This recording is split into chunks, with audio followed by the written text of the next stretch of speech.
Brought to you by Dick Dyer, Mercedes-Benz, the first Mercedes-Benz in South Carolina. In common, and that is music. And that is something that these students, bring to the campus, which is exciting for the people, again, who witness it, but is also very gratifying for the students who recognize the important role they play in our campus community. You had talked a little bit about time management earlier and how these kids, they're joining the band, but that makes them have to hone that discipline. So my question then is, the people who are in the Carolina band, like the marching band, you can't show up just the first day of school and then by that time have a show put together in order to be successful for the first football game and then on. So when do these kids show up? Is it in the middle of the summer when you start putting together a show? And what's the time commitment for that look like? That's a great question. Well, our students come to us with again, a great background and ability to do these things already. They've been taught very well by their high school and middle school band directors. Maybe they've had private lessons. They've had this experience in band. So they have, they bring some skills. And our band is an elite auditioned ensemble. So students are selected to be in the band because of their ability to perform, be it a visual performer like a dancer or a color guard member or a twirler, or a musical performer, who plays a woodwind, brass, or percussion instrument. So they bring those skills to us. And then, yes, we do start every fall with the marching band about 10 days before classes start. And they have a very intense camp where, unlike the rest of the year, band is their whole life for 10 days. And so just like football, or, you can make all the analogies, they actually have like 3-a-day practices, morning, afternoon, and evening, this sort of intense indoctrination into everything we do musically and visually, and learning about the university and the history of the band, learning about our community and how we support each other and where they go to for help. And then once school starts, they really have a good understanding of how we learn our music, how we learn our drill, or the way we march on the field. And so once school starts, they only rehearse 6 hours a week. It's 90 minutes, Tuesday, Wednesday, Thursday, Friday. And so between the students and the staff, our directors, graduate assistants, instructors, administrative help, there is a whole lot of work that goes on behind the scenes to put our students in a position to be able to learn something that fast. So the music has to be written, the drill has to be written, the rehearsals have to be organized. There's a system for doing everything from taking attendance to loading a bus to how we eat, so that everything can be as efficient as possible. But one thing that's really important to us is that, we tell the students what the time commitment is, and we stick to that. They're very busy people. They're involved in a lot of things. So when we say rehearsal starts at 5 o'clock, it starts at 5 o'clock. And when we say it ends at 6:30, it ends at 6:30. It doesn't end at 6:31. There's no, oh, we're not ready, we need to call an extra rehearsal. We work to make sure that we honor that commitment to the students in terms of their time. Awesome. So what does a game day schedule look like for them? Because, we know the football players, start their day and end their day with football. George is a football player up at PC. He can attest to, the commitment that they make. But I don't think a lot of folks understand that the band students, their football game day is as long or longer sometimes than even the football team. Yeah, it is a long day. And that is something that we make no secrets about with our students. And it can be hot, it can be cold, it can be raining. And again, we have a very clear and strict schedule for our game days that's all based around the kickoff time. So our students typically arrive in the stadium area about 6 hours before kickoff. So if it's a noon kickoff, you can do the math on that one. Thankfully, we don't live in the central time zone where I grew up, and have 11 a.m. kickoffs. But and thanks to the incredible working relationship, support, and generosity of our athletic department and football specifically, our students actually rehearse on game days in the Spurrier indoor football facility. Which is something that's only been happening for a few years. But but it makes a world of difference for our students because we actually don't have to start as early as we used to when we used to rehearse at the band hall and then bus over to the stadium. It keeps our students on really hot days. It keeps them cool for a little bit longer. And just gives us a really nice home base for our rehearsals. So game days start there. They have a sort of a check-in game day rehearsal that's the same length as a typical rehearsal, an hour and a half. And then they get a chance to have a little bit of downtime. We feed them. They get changed into their uniforms. And then there are a number of events that happen before the game.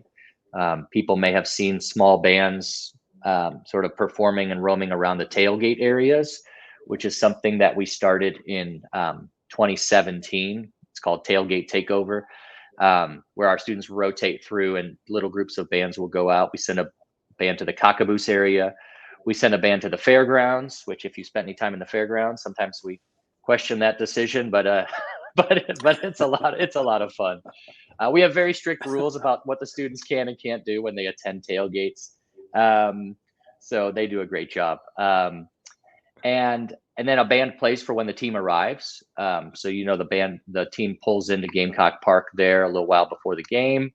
A band plays for them, and then we all meet up over at the President's Tailgate with the Alumni Association at the end of the Garnet Way there, and we play a pep rally there,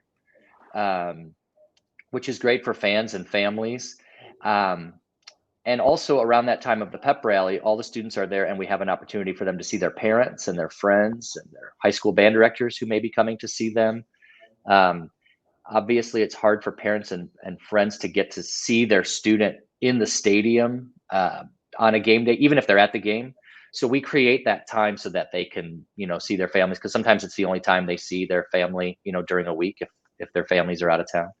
And then we form up, march over to the stadium, go into the stadium, usually 1 hour before the game, get situated in the stands, go out on the field and do pregame, which of course is the same every week. And then go back into the stands, play for the first half, do halftime, which again is a different show every week. And then back into the stands for the rest of the game and play a post-game show, which is always a lot more fun when we win. And then after that, when everybody is gone, then the band finally gets to form up again and march back to the indoor facility, put all the equipment up, change out of their uniforms, and finally head back home. So it is a really long day. For some people, the game, their game day may end when the game ends. It may end before that if they're trying to beat the traffic. The length of their game day may be determined by the outcome of the game or by the weather. But for the band, the game day is the game day, win or lose, rain or shine, and we've certainly seen it all. But the students, they find so much satisfaction in being there, supporting the team, feeling the environment in the stadium, which is just an incredible experience for when you're a band student, standing on the field, hearing the roar of the crowd at pregame or during 2001. And of course, that sense of community that they have of being with their bandmates, with their section mates, with their friends that they wouldn't trade for anything. Very nice. Yeah. Well, it just hats off to those kids that come out and make that kind of commitment weekend after weekend, for almost an entire semester. That says a lot about, them, but it says a lot about you guys as well, I believe, and just, the quality atmosphere that you provide that makes it fun for them to want to do that. So, yeah, and we understand because, go ahead. I was just going to say it's a remarkable group of students. Yeah.